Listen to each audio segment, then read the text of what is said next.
இந்திய காங்கிரஸ் தலைவர் ராகுல் காந்தி தலையிட்டால் தமிழக காங்கிரஸ் மற்றும் திமுக கூட்டணியில் முடிவு ஏற்பட்டுள்ள தகவல் தெரியவந்துள்ளது.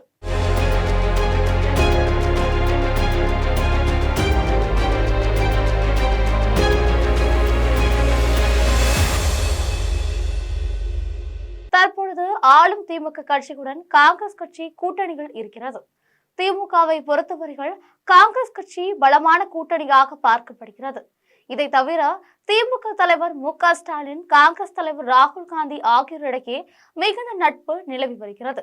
இந்த நிலைகள் தங்களுக்கு கடந்த தேர்தலை விட கூடுதல் தொகுதிகள் ஒதுக்கி தர வேண்டும், அமைச்சரவைகள் பதவி தர வேண்டும் என்று தமிழக காங்கிரசார் மத்தியில் கோஷங்கள் எழுந்தன.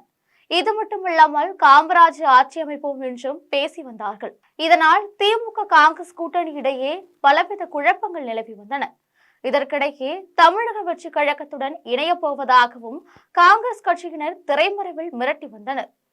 இந்த சூழ்நிலைகள் திமுகவுடன் கூட்டணி குறித்து பேசுவதற்காக காங்கிரஸ் மேலிடம் ஒரு குழுவை அமைத்தது. இதன் மூலம் தமிழக வெற்றி கழகத்துடன் இணைய வாய்ப்பில்லை என்ற தகவல் வெளியானது. இந்த நிலைகள் திமுகவுடன் காங்கிரஸ் குழுவினர் சந்தித்து பேச்சுவார்த்தை நடத்தினார்கள். அப்பொழுது தங்களுக்கு கடந்த தேர்தலை விட கூடுதல் தொகுதிகள் தர வேண்டும் என கோரிக்கைகள் விடப்பட்டது. ஆனால் திமுக தரப்பில் அதற்கு வாய்ப்பில்லை என தகவல் தெரிவித்தனர். இதைத் தொடர்ந்து கூட்டணிகள் மேலும் குழப்பம் நிலவியதாக டெல்லி மேலிடத்திற்கு தகவல் அனுப்பப்பட்டது. இதைத் தொடர்ந்து தமிழக காங்கிரஸ் கட்சி நிர்வாகிகளை ராகுல் காந்தி அழைத்து திமுகவுடன் சமரசமாக செல்லுங்கள், கூட்டணி குழப்பங்கள் செய்து கொள்ள வேண்டாம் என தகவல் தெரிவித்திருக்கிறார்.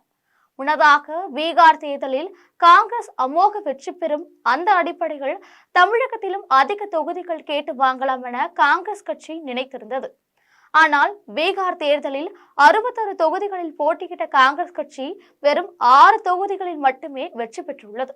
இதன் மூலம் காங்கிரஸ் மிகப்பெரிய பின்னடைவை சந்தித்திருக்கிறது. இதன் எதிரொலியாக தமிழகத்திலும் காங்கிரஸ் கட்சி தோல்வியை சந்தித்தால் அது அகில இந்திய அளவில் மிகப்பெரிய பாதிப்பை ஏற்படுத்தும் என ராகுல் ஆலோசனை செய்ததாக சொல்லப்படுகிறது. இதன் அடிப்படையில் தற்போது திமுக கூட்டணியுடன் விலக நேர்ந்தால் அது இந்திய கூட்டணியையும் பாதிக்கும் எனவும் ராகுல் காந்தி யோசித்து வருகிறார். இதன் அடிப்படையில் தற்போது திமுக ஒதுக்கி இருக்கும் தொகுதிகளை மட்டும் பெற்றுக்கொள்வது என காங்கிரஸ் நிர்வாகிகள் குழுவில் முடிவு எடுக்கப்பட்டுள்ளது. எனவே திமுக காங்கிரஸ் கூட்டணி பற்றி இறுதி முடிவுகள் எடுக்கப்பட்டு விட்டன.